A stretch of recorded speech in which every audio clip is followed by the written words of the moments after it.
तो टॉन्सिल्स दो paired structure होते हैं जो ओरोफेरिंग्स के लेटरल साइड में पाए जाते हैं।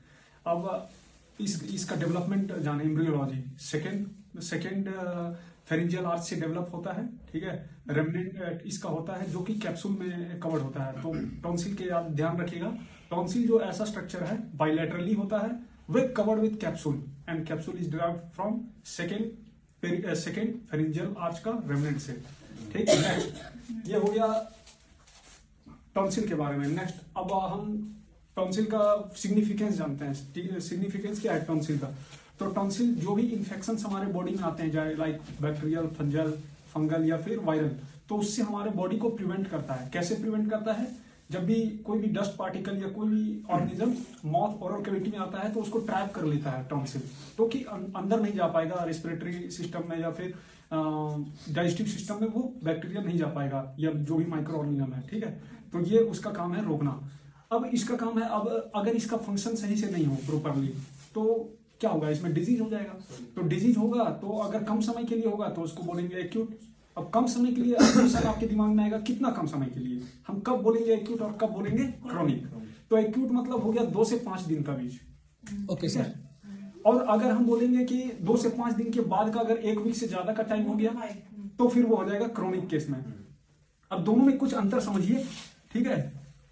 अब कुछ हम एनाटॉमी से रिलेटेड ये डायग्राम इसलिए बना रहे हैं क्योंकि ये इसका पैथ फिजियो जब डिजीज पढ़ेंगे ना तो उसमें ये काम आएगा। इसका सिग्निफिकेंस क्या है? अब ये जो स्ट्रक्चर है इसको बोलते हैं क्रिप्ट्स। क्या बोलते हैं? क्रिप्ट्स। क्रिप्ट्स का काम क्या है कि जो बैक्टीरिया यहाँ पे छुप जाता है, इसीलिए ये अगर हम ट्रीटमेंट नहीं करें तो बैक्टीरिया यहाँ जाके छुप जाएगा तो हम देख नहीं पाएंगे।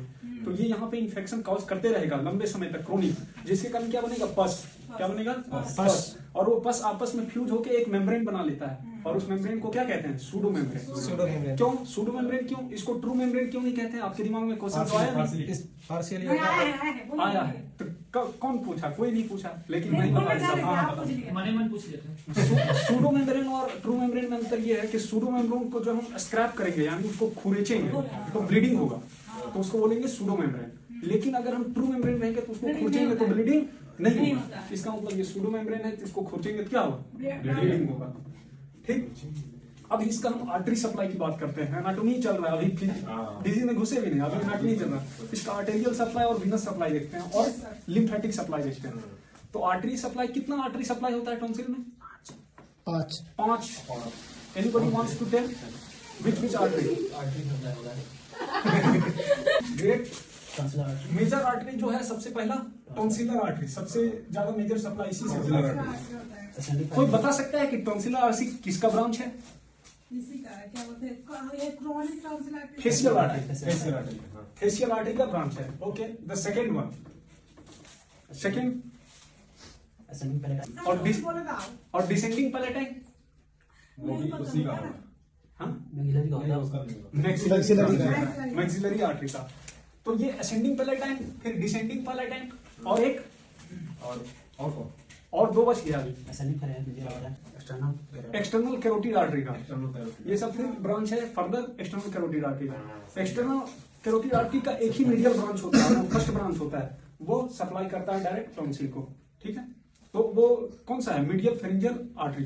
तो ये 5 आर्टरी सप्लाई होगी। वीनस सप्लाई, वीनस ड्रेनेज, यहां से जो वीनस ड्रेनेज कौन लेके जाएगा? सुप्रा वीनस वेन, हाँ टॉन्सिलर वेन। टॉन्सिलर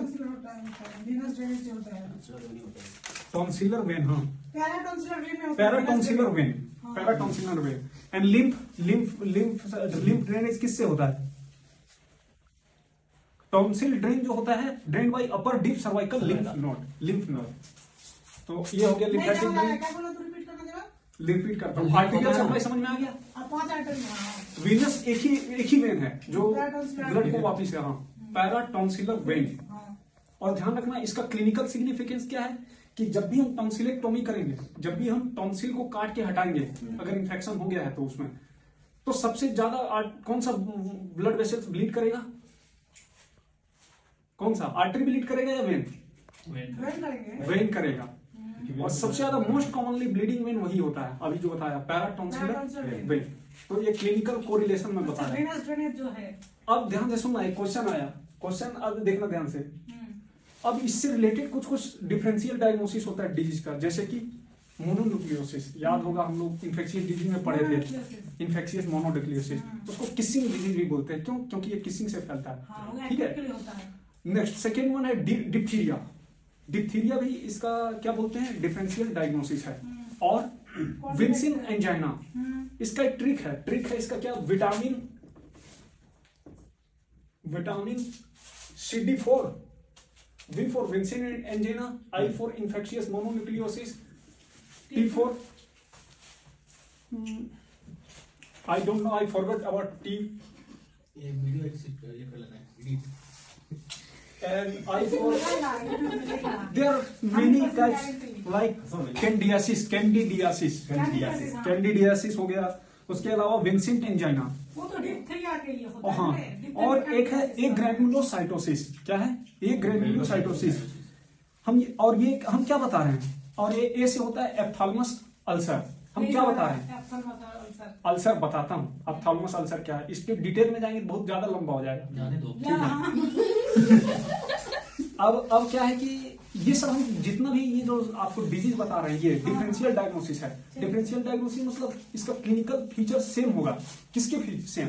टॉन्सिलाइटिस के सेम होता है, IM होता है और कैंडिडियासिस होता है। हाँ, तो ये सब हो गया। अब हम इन्फेक्शन मोनोन्यूक्लियोसिस। अब हम क्या इसको डिटेल में आगे पढ़ेंगे, छोटे छोटे डिजीज की डायरेक्ट हम एक्यूट या क्रोनिक में चले जाएंगे। आप लोग के ऊपर चॉइस है, हम ये छोटे छोटे डिजीज जो भी बताएं उस पर पढ़ें कि डायरेक्ट एक्यूट और क्रोनिक टॉन्सिलेक्टोमी में चले। सर एक्यूट एंड क्रोनिक में चले, अच्छा ठीक, टॉपिक पे चलते हैं सर। टॉपिक है। Yes sir. अब एक्यूट टॉन्सिलाइटिस और क्रोनिक टॉन्सिलाइटिस के बारे में हम ध्यान से देखेंगे। एक्यूट टॉन्सिलाइटिस जो होता है वो मोस्ट कॉमन टाइप होता है, मोस्ट कॉमन टाइप। और ये कितने पार्ट्स में डिवाइडेड है? अगेन ये डिवाइडेड है 4 पार्ट्स में। 4 पार्ट्स में कौन कौन सा? Acute catarrhal tonsillitis. कैटरल का क्या मतलब होता है? जब टॉन्सिल ब्रेड हो जाता है, कंजेस्टेड हो जाता है।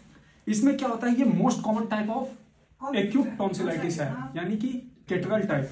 अब कैटरल टाइप में क्या होता है, ये रेड होता है। टॉन्सिल का कलर कैसा हो जाएगा? Red colour. कंजेस्टेड हो जाएगा। कंजेस्टेड मतलब संकरा, मतलब उसको चिप जाता है, संकरा बोलते हैं, पतला। ठीक है। और सीन इन वायरल इन्फेक्शन किसमें देखने को मिलेगा? वायरल इन्फेक्शन में होगा तो कैटरल होगा। और कैटरल किसका पार्ट है? एक्यूट का। सेकेंड वन है फॉलिकुलर, एक्यूट फॉलिकुलर। और ये किसके द्वारा होगा? पहला वाला तो वायरल के द्वारा हो गया, तो बचा कौन? बैक्टीरिया। तो बैक्टीरिया कौन वाला कॉज कराएगा? फॉलिकुलर वाला। तो एक्यूट फॉलिकुलर क्या? टॉन्सिलाइटिस। तो ये किसके द्वारा? बैक्टीरिया द्वारा। बैक्टीरिया में भी कौन सा बैक्टीरिया? अगर आप माइक्रोबायोलॉजी का कोरिलेशन एस्टेब्लिश करेंगे, अगर ध्यान करेंगे तो आपको आएगा बीटा हिमोलाइटिक टाइप। कौन सा? Beta haemolytic. Staphylococcus type beta haemolytic type, ये कॉज कराता है। ठीक है। अब हम तीसरा पे आ जाते हैं। तीसरा पी से पैरेन्काइमल। तो एक्यूट पैरेन्काइमल टॉन्सिलाइटिस, ये इसमें क्या होता है, टॉन्सिल का हाइपरट्रॉफी हो जाता है। टॉन्सिल का क्या हो जाता है? हाइपरट्रॉफी। हाइपरट्रॉफी पता है सबको, पैथोलॉजी पढ़ चुके हैं भाई। हाँ, आप बताएं रिजवान, हाइपरट्रॉफी का मतलब क्या होता है? हाइपरट्रॉफी का मतलब ये होता है खड़ा होके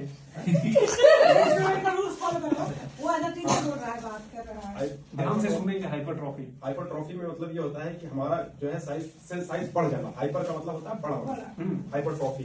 तो उसमें जो है वो साइज बढ़ जाता है, इस कारण का हाइपरट्रॉफी। वहाँ पे दो होता है, एक फंक्शनल भी बढ़ता है, कोई बढ़ जाता है। ठीक है। तो ये टॉन्सिलर हाइपरट्रॉफी के कारण ये क्या हो गया? पैरेन्काइमा। अच्छा, पैरेन्काइमा क्या होता है? जो टॉन्सिल जो बना है जिस सेल से, उसको क्या बोलते हैं? Tonsillar parenchymal cell. तो पैरेन्काइमा में ही इंफेक्शन हो गया, तो इससे क्या हो गया? उसका हाइपरट्रॉफी हो गया।